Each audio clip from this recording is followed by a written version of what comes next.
les deux pays, oyo, moko ya ko respecter accord de paix wana te, des conséquences seront très très lourdes. Yango to moni lolenge kani, le président américain a bengisi réunion kuna en urgence à conseil de sécurité pour na otala lolenge kani ya ko infliger ba sanctions à l'égard ya Rwanda pour bato to bengi ba nilotique baza matoi mangongi bayokaka na pasi bazali bato oyo baza bato atembe yango to moni lolenge kani le président américain lobby il faut ba sanctions ezala pour na ko dissuader ba Rwandais pour ne pas s'éterniser na maezali ko sali mala moment tozali ko sali mission kuna na conseil de sécurité ya Nations Unies procès politique kanambe alias Joseph Kabila tata mokonzi ekolo ya kala oyo azalaka Rwandais espion oyo aboma Katumba Mwake na mboka ya Rwanda baye kokosa biso te avi ekweyaki na Goma mais batu nyonso bazalaki na Katumba Mwake na avion Marcelin Shishambo Matata Ponyo babima senso kaka Katumba Mwake nde akufaka na crash wana sous prétexte que akangaki ceinture ya sécurité ya avion te tokoyeba yango awawa nani abomaka Jacques Mbadu Situ gouverneur ya Congo central toke na dossier Katumba Mwake le deux familles ya Jacques Situ na Katumba Mwake baye komona ministère public lobi na ebisi bino ezalaki opesi mbombo boyi bo aimer mission lelo bo commenter opesi mbombo boyi le deux familles baye komona ministère public baye bisi ministère public famille ya Katumba Mwake babandi balobi toye kolanda l'information le lenge kani mwana na biso Katumba Mwake akufaka zoka nde crash ya avion na oyo esalemaka oyo Kabila kosaka biso bazala na kati ya avion Matata Ponyo Bashishambwe na Katumba Mwake ezala crash ya avion te ezala lokuta ezala oyo na lopoto tolobaka la diversion basalaka diversion ya kokosa bongo zoka nde Katumba Mwake babomaye na Rwanda. Pourquoi baboma Katumba Mwake? Parce que Katumba Mwake azalaki ko déranger Hippolyte Kanambe alias Joseph Kabila. Parce que c'est lui qui dirigeait les pays. Katumba Mwake bandaki ko ebisa toujours Kabila diriger Congo na ndenge elongo bani. Tia ba réforme. Mais Katumba Mwake kaka ndenga azalaki bras droit ya Hippolyte Kanambe alias Joseph Kabila ayaki ko découvrir ba vérité beleke Kabila azalaka jamais congolais. Kabila azalaka rwandais. Yango biloko wana nyonso ntango Hippolyte Kanambe alias Joseph Kabila dali Katumba Mwake ayebi ba vérité na ebele aye coordonné baboma Katumba Mwake bakosa ke avi ekweyaki na Goma mais baboma Katumba Mwake na Rwanda. Famille ya Katumba Mwake baye koyebisa ministère public kuna na haute cour militaire balobi mwana na biso mutu abomaye Kabila abomaye na Rwanda. Boni batutu bazalaki na avion car Katumba Mwake ndatiaka ceinture ya sécurité te pe akufa kaka ye moko ya nkuku ezo continuer kobima toujours na poisa yango tomoni lisusu lolenge kani famille ya Jacques Mbadu Situ oyo azalaka gouverneur ya Congo central zoka nde ezalaka boye bangole babandaki kopesa bambongo moko ya Kabila oyebi ka lolenge kani politique Kanambe alias Kabila Joseph Kabila teka mboka oyo mbongo moko ebele utaka na Angola batindela yango Jacques Mbadu aya kopesa Hippolyte Kanambe alias Joseph Kabila tangu Jacques Mbadu azwi mbongo wana ye pa azwi ya ye akati ake na mbongo wana la kinga kati ake kopesa Kabila zoka nde Kabila sa azwaki déjà information ke mbongo yaki autant Mbadu place alongolaki une grande partie akomi na monsolo pa Joseph Kabila Kabila tuniye monsolo oyo bapesaki yo boni ye nani Jacques Mbadu Situ alobi te bapesaki ngai autant Kabila alobi te bapesaki yo autant mbala moko ale Kabila bandie makofi ba bayonnette Jacques Mbadu akufi ekomi ote Jacques Mbadu apikaki crise Kabila nda bomaye Kabila kote ko beta bandai ko sala ba jeté ozali ko se rappeler na Zakari Bababaso Pour la vérité, Zakari Bababas alobaka na Kabila.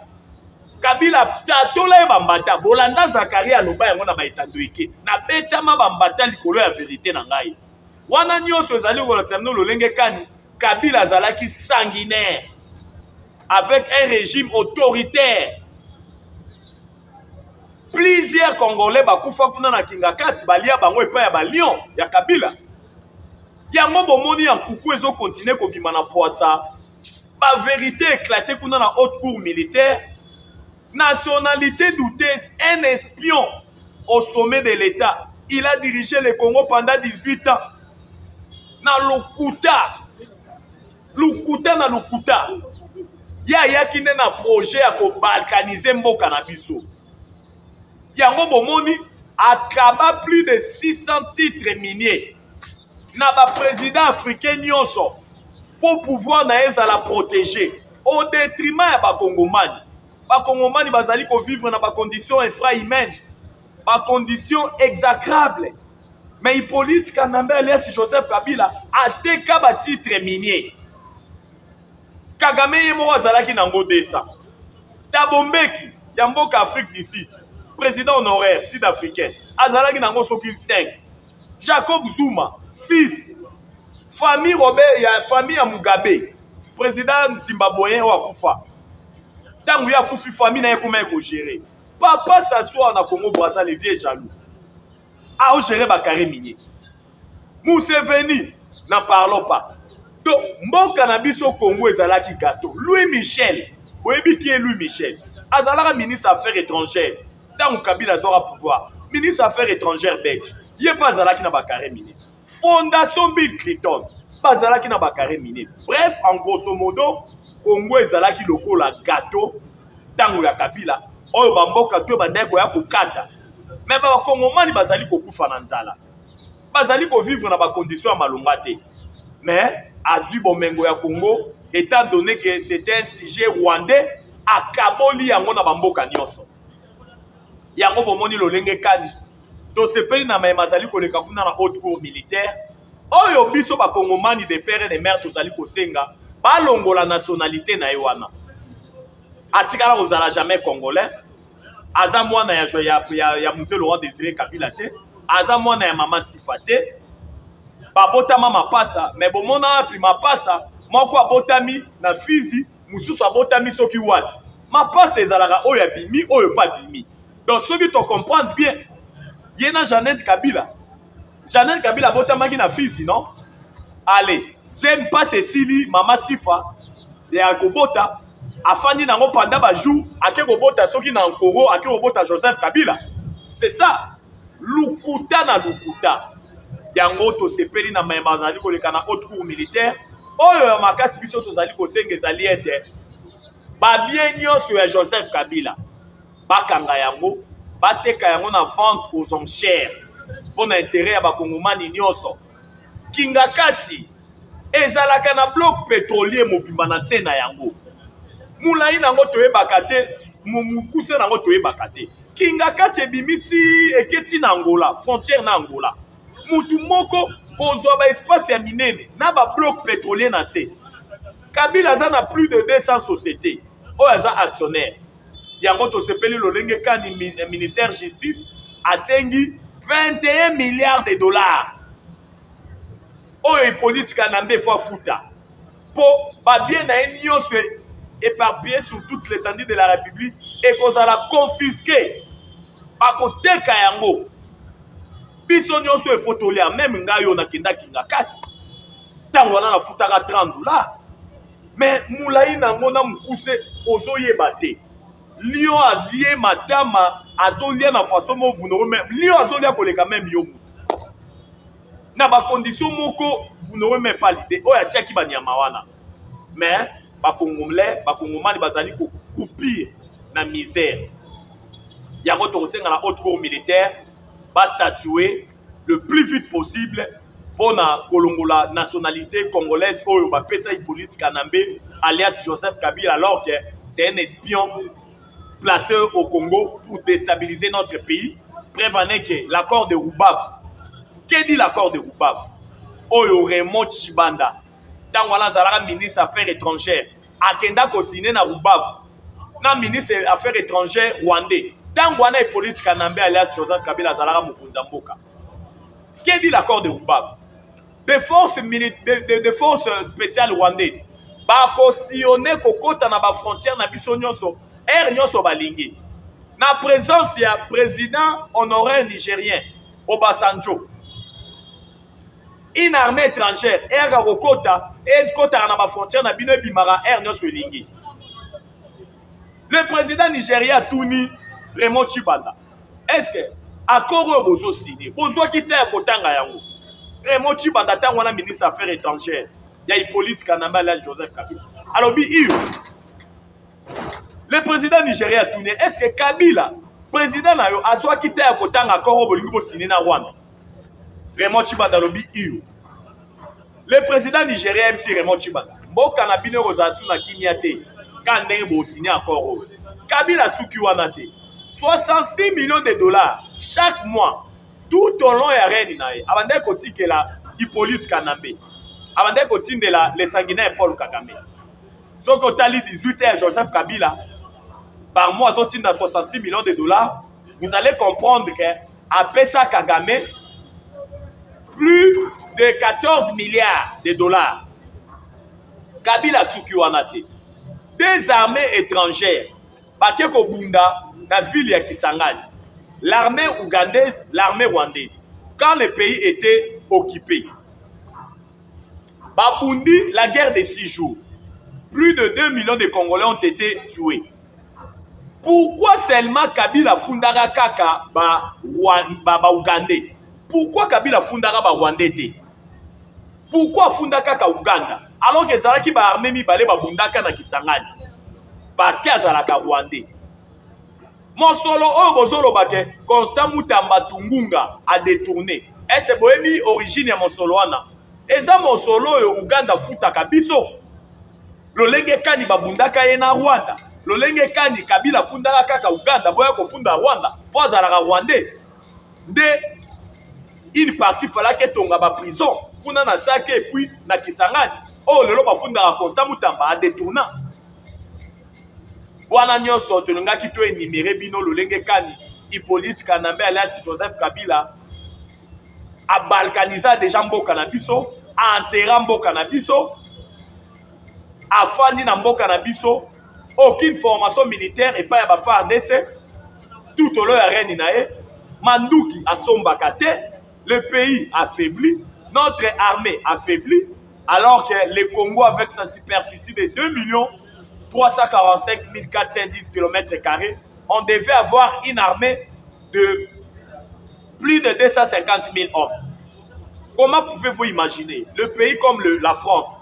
La France a une armée de 250 000 hommes, sans compter les réservistes. Mais le Congo, à sa dimension continentale, Kabila nous a laissé une armée de moins de 100 000 hommes.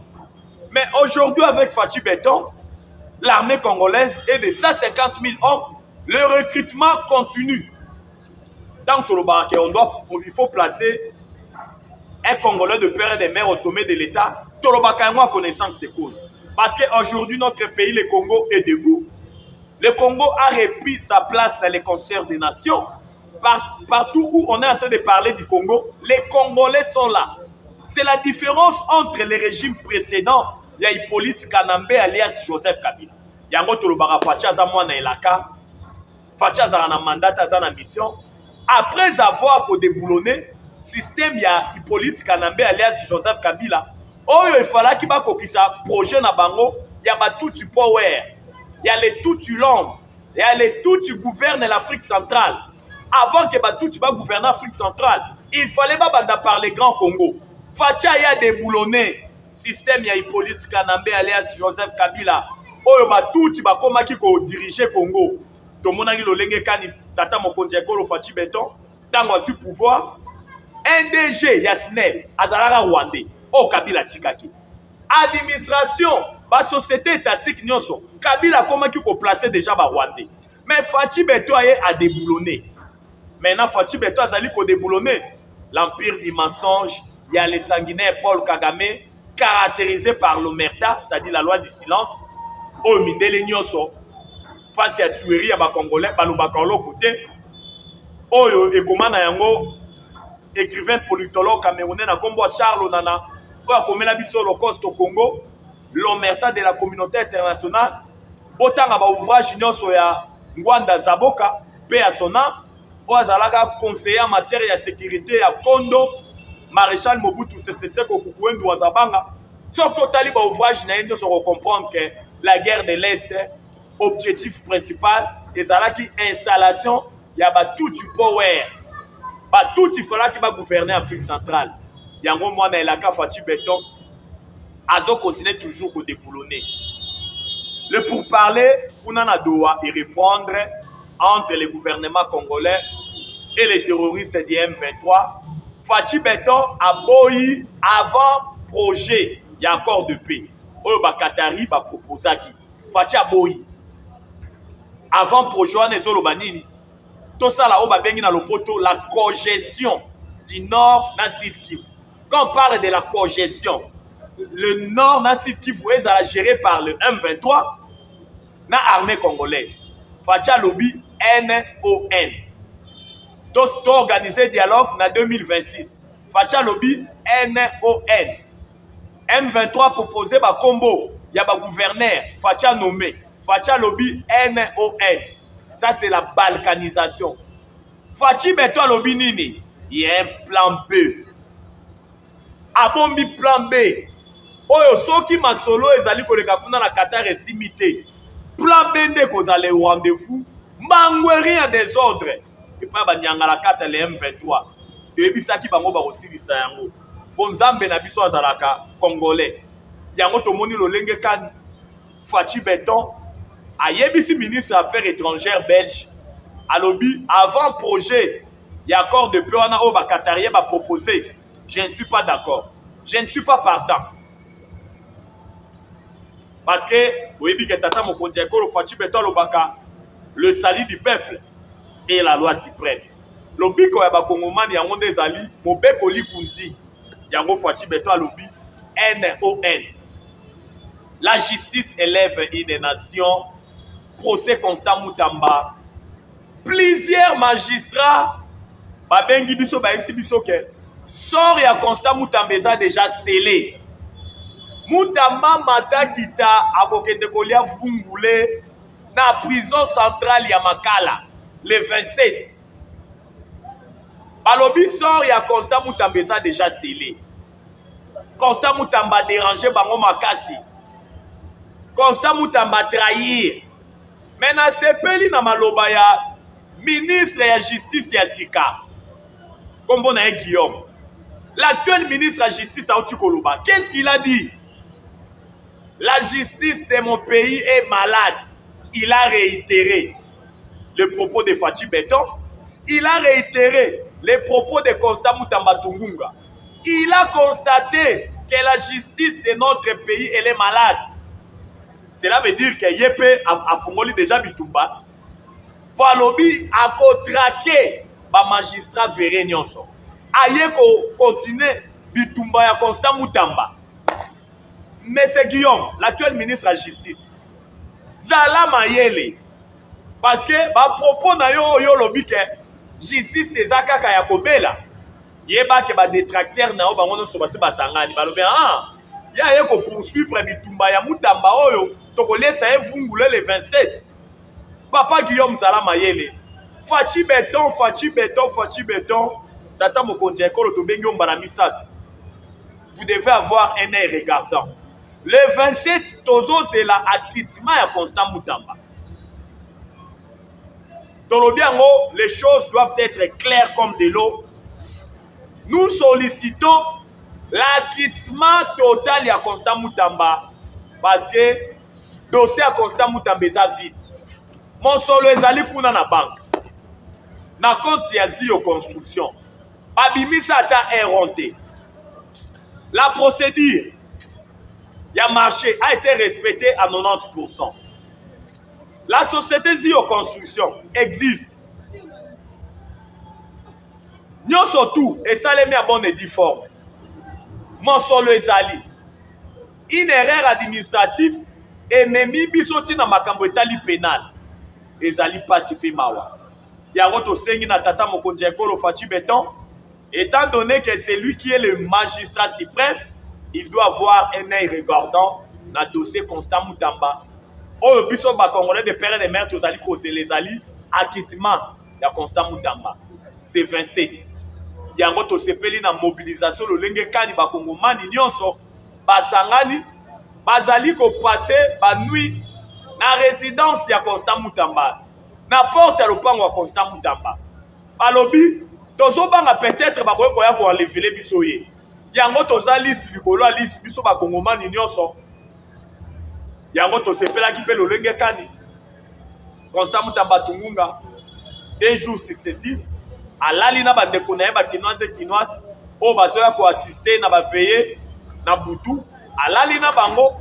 bayembi banzembo ya nzambe bakumisi nkolo babeti maboko tout ça ça prouve à suffisance lolenge kani bakinois et kinoise bazali soutenir Constant Mutamba tungunga yango biso nyonso na bomoko tolobi tozozela kitima na ye les 27 oyo bakite parce que Mutamba za innocent Mutamba yebi oloko te plan na bango nyonso tout échoué parce que dossier Constant Mutamba singa ya Matembele vous n'aurez même pas l'idée Mutamba a été trahi par le gouvernement oyo ezali kokamba mepa ya Kalabala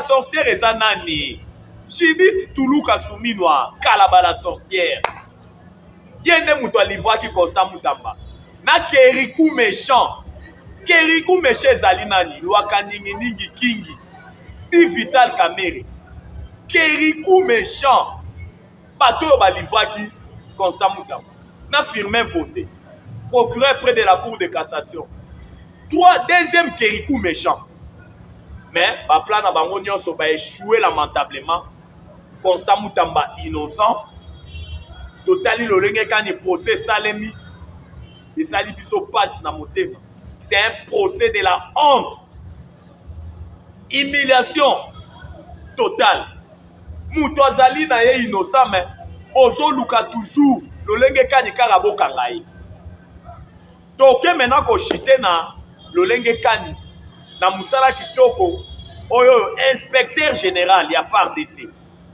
na kombo ya le général Kumba dit Tango Fort. Tango Fort a bâti un grand travail au sein de notre armée. Débâcle ya armée na biso. Comment na lolenge kani armée rwandaise na ba supplétif na bango to bengi le M23. Denge ba botola ki ba localité belé a commencé par Bunagana. Rutshuru centre, Masisi centre, Sake, Mabenga, Kamanyola, Goma, Bukavu, des replis stratégiques aux armées bandai kosala. Zokande zalaki singa ya Matembele. Complicité zalaki totale. Naba Rwandais. Soki kaka armée sali replis stratégique, M23 est récupéré. Zokande zalaki ba message codé. Biso to sala repli, bino armée rwandaise boya bokota. Le général d'armée Amisi Kumba dit Tango Fort. Zokande atinda ki équipe bakende kolande la chaîne ya commandement ya Est Mobimba. Bakende na ba ligne de front nyonso. Ya nkuku ebimi na poissa. Des révélations en révélation. Une armée de traîtrises. Une armée des espions. Tout ça, ezali kolakisa lolenge kani.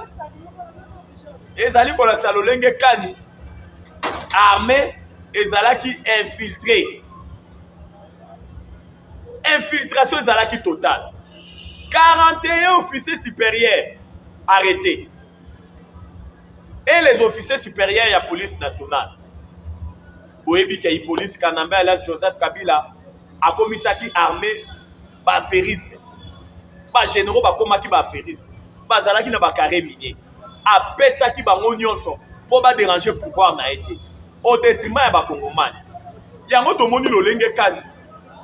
na ba avantage non soit pesa ki bango wana traîtrise na trahison étant donné que c'était une armée de brassage et de mixage. Ils roulaient pour les Rwandais au détriment des Congolais. Ils avaient leur plan d'assassiner Fachi Beton.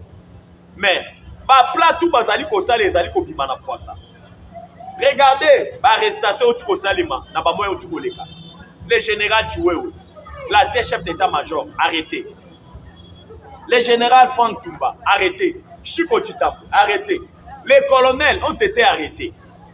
Bazala ki bango non sona kati ya coup, ya ko assassiner Tata Mokonzi Ekolo Fachi Beton. Il y a eu des confrontations entre les officiers supérieurs. La vérité ont continué toujours à éclater. Mais nous sommes tous en train de Nzambe na biso azalaka congolais. Ya nkuku ils ont continué à bima na poisa. C'est-à-dire bazo comprendre que ba plan tout bazali ko sala, baza ko échouer. Ba plan tout assassiner à Fachi Beton, baza ko échouer. Car la Bible nous dit toute autorité vient de Dieu. Fachi chef de l'État, ce n'est pas par son bon gré. C'est Dieu qui a voulu qu'il soit là.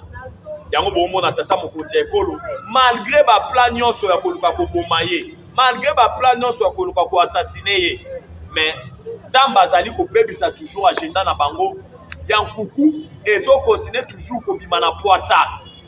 Bon Nzambe na biso azalaka congolais oyebi ete kaka ndenge tolobaka Congo soki Nzambe te toyebi te lolenge kadi mboka na biso engaki ezala nyonso ezobima lelo mpo Nzambe azalaka peza congolais alingi ya mabe ekomela Congo te parce que osimbi Fachi Beton lelo osimbi ba congolais nyonso parce que ya mabe soki eli Tata Mokonzi Ekolo lelo ba congolais de père et de mère quand tolobaka notre pays sera balkanisé. Yango tolobaka Fachi azalaka na mandat te mais Fachi azalaka na mission aye kokopisa mission Nzambe apesi. Oyebi ke ba chaîne na biso ezali likambo ya ngonga ya koloba ezalaki ebele ya koloba ezalaki ebele mais tozwi ta ya kodévelopper yango peza te parce que ngonga eyi ngonga mpona lelo tosuki awa tokoya lisusu lobi kuna kolakisa bino lolenge kani mboka elalaki mboka elamukaki mpo tolobaka mpona bolingo ya Congo tokokanga monoko te car le Congo c'est le pays de nos aïeux. Le Congo, c'est notre dénominateur commun. Tobotama ba Congolais, Tokokufa ba Congolais.